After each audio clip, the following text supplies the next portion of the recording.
Alright everybody, welcome back to the Hard for Games channel. We're your hosts, I'm Tony. And I'm John. Today we have, what? We're doing the state of the dump. We're going to be talking about what we have to dump, what we have on hand, what we have dumped, a lot of content that we have that we want to talk to you guys about, see what you're interested in, and also give you all an update regarding the N64 DD Blue Disc quest that we've been on.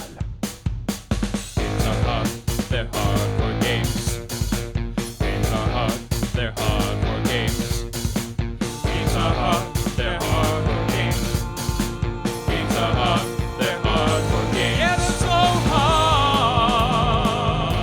They're hard for games. Yeah, they're so hard. Just like the State of the Union, this almost didn't happen because we attempted to shoot last week, but then my kid woke up and just started puking everywhere. And then my wife started puking everywhere.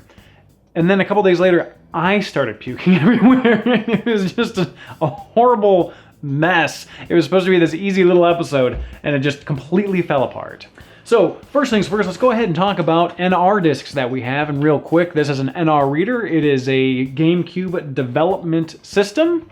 It is a beautiful teal, minty, spearminty sort of color. It always makes me want Andes mints. Yeah, it actually kind of does look like that, as a matter of fact. Why don't we just stop doing this episode and go get Andes mints? So basically, the NR reader, it can't read retail games. Retail GameCubes can't read NR discs. It's its proprietary own little format, but it's essentially functions the same as a GameCube. It kind of works like the Nintendo 64 blue discs. It's just a great way to make sure internal review stuff doesn't get out into the public because, let's be honest, this is about the most stealable size anything has ever been. Like those big, like tall boy cartridges on the 64, those gigantic weirdo Game Boy stuff. Hard to walk out with one of those stuff down your pants. All right, so let's go ahead and talk about what we have. Starting with probably what most people find probably the most exciting. We have disc 1 and 2 of Tales of Symphonia. These are preview / debug discs. They actually have a debug menu built into the main menu. And there's a ton of different features that we're going to show some of them in the background here. The retail version of the game does have a debug menu, I believe, that you can access through an action replay code, but this one is just right smack dab there, easy access. Neat. And I'm not sure what the differences are in terms of what those menus can do, because I haven't done the research yet, but we're going to get there. Let us know if this is something that you would like to see on the channel. Next up, we have Sonic Adventure Battle 2. The owner tells me that there are some differences just in terms of translation. Like some things are untranslated in this particular build, but he doesn't know if there's anything else. There may be other beta elements. We're not sure. Gary Des. Not 100% sure, but hopefully we can find out. Again, let us know if it's something that you want us to explore in a video on the channel. All of these I've dumped, which basically means I take the information, I preserve it for the owner. The Sonic one was like a partial dump that's still bootable in an emulator, but it did have some issues because I guess it didn't seem These are very scratch-prone discs. Yeah, especially because they're not like retail ready, so like they're these type of burn discs. And you know, my dad gave me a spindle of old burned music discs that I had when I was in high school, and basically none of them work anymore. So if you have one of these, you want to get it preserved and dumped as soon as possible because it's going to get scratched, it's going to get rotted out, stuff's going to happen. It's much more fragile than something on a cartridge. I mean, they did get much better about preventing rot later on, but preventing scratching, they only really got good about that with like Blu-ray. And these, because they're burn discs, they can't really be buffed. They can be. I try to clean all of these, but they can't be buffed because the information will just get wiped away. Yeah, the way in which they store info is different. Yeah, and it's much higher. Yeah. So you'd be cutting off the part that it actually burned, more or less. Basically. Next up, we have Baldur's Gate. And we have a date on there as well. I don't know if this is... 9/11/02. I don't know if this is different than retail. The owner basically said that he couldn't see if there are any differences, but it was kind of a very surface level exploration on his end. Same thing goes with Gladius. And then we also have an E3 demo, May 2006, of, how do you pronounce it? Naruto. Naruto. It is Naruto. It's a fighting game. Unfortunately with this one, I got some data off of this disc, but I couldn't really do a dump because it was so damaged. It will boot on an NR reader though. So I guess the way in which it understands scratches and forgives them might be a little bit different. Well, moving on, we do have some Wii development units. We have the Wii menu install disc. Oh, I've always wanted to see the Wii menu install disc version 1. Centipede Infestation, and Rogue Trooper, which is funny because someone actually bought this, I believe, from a GameStop, but they were going to toss it because they thought it was a bootleg, but the person who was buying it knew that this was a dev disc, and was like, no, it's fine, even if it's, you know, not real, I'll take it. And there's some, there's a manual in it and cover art. Apparently some of the art on the back is preliminary, I guess, in that the final version's a little bit different. It's also missing. Yeah, it's also like the features list there. Yeah, exactly. Now, it does say T for teen. Oh, wait a minute. Let's see. T for blood, use of alcohol, and violence. Oh, goodness. I also have this Game Boy test cartridge right here. I have no idea what's on this because I haven't gotten to it yet.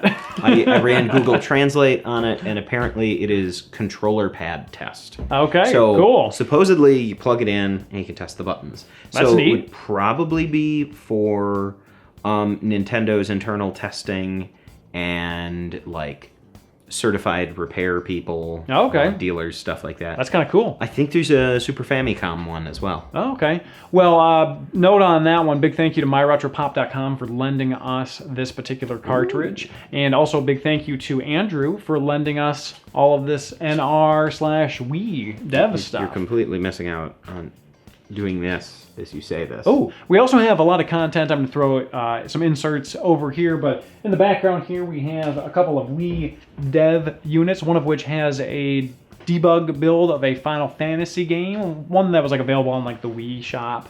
And there's some debug menus and some other interesting things that we can explore a little bit on there. But that's what we have available. And if you want to see something in particular over another, let us know in the comments below. But aside from that, let's move on to what's going on with our Blue Disc quest.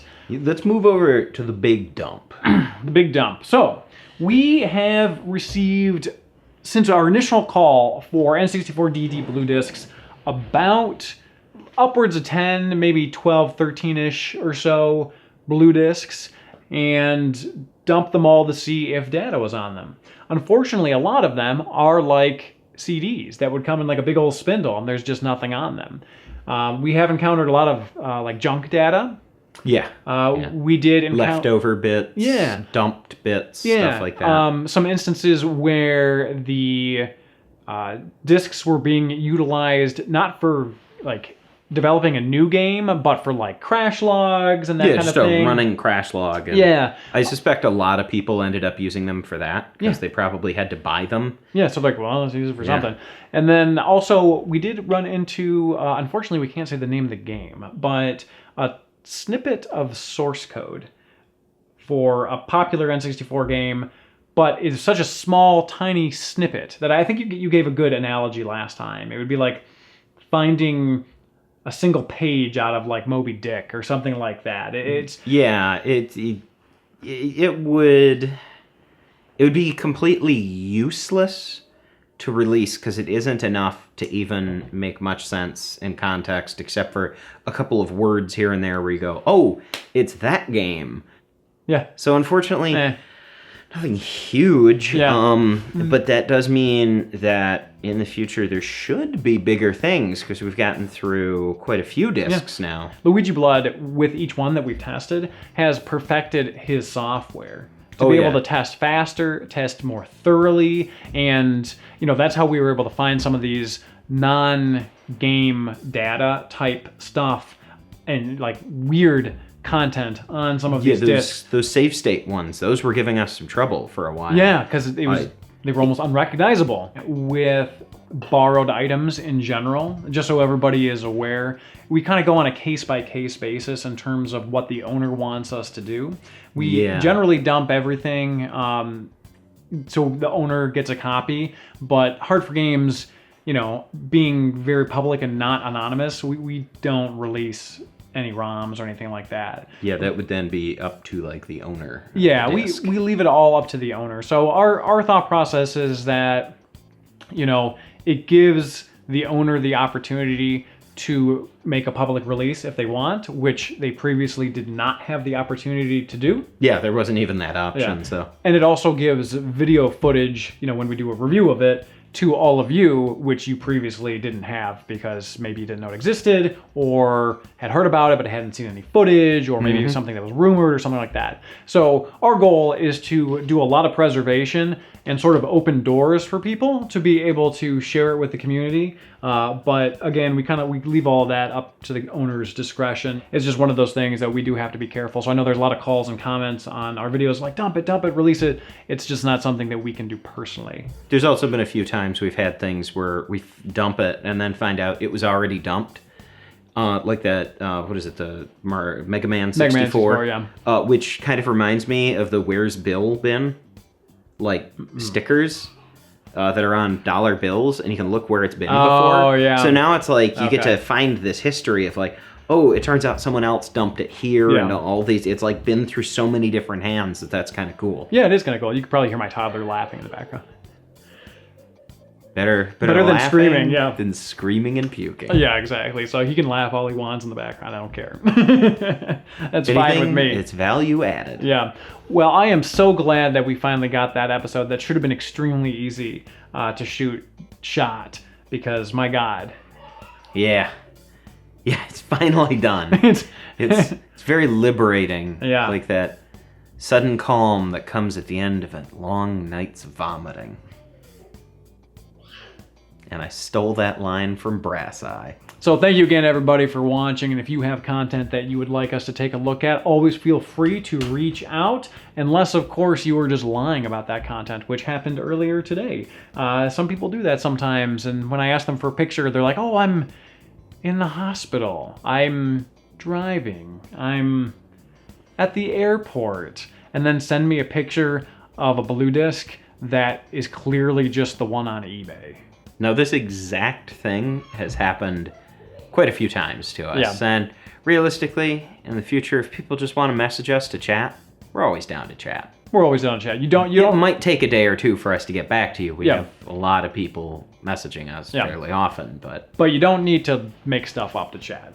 I Yeah. feel like some people I don't know why. We're like a small channel, but I feel like sometimes people need to make something up so we're interested, but you're always welcome to There's say also- hi. You don't have to make anything up. there's also some creators who like to keep people at arm's length. Yeah. They want to keep them out, and we're pretty okay with chatting with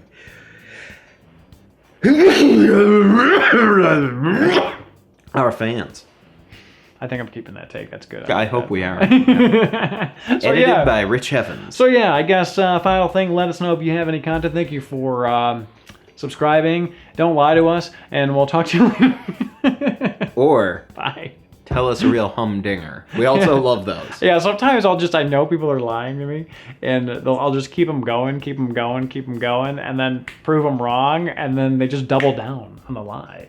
That's actually a really, really common thing for humans. Yeah, we just love to double down. It's like, okay, man, it's cool. You don't have to, it's all right. Wow, that was the longest outro we've ever done.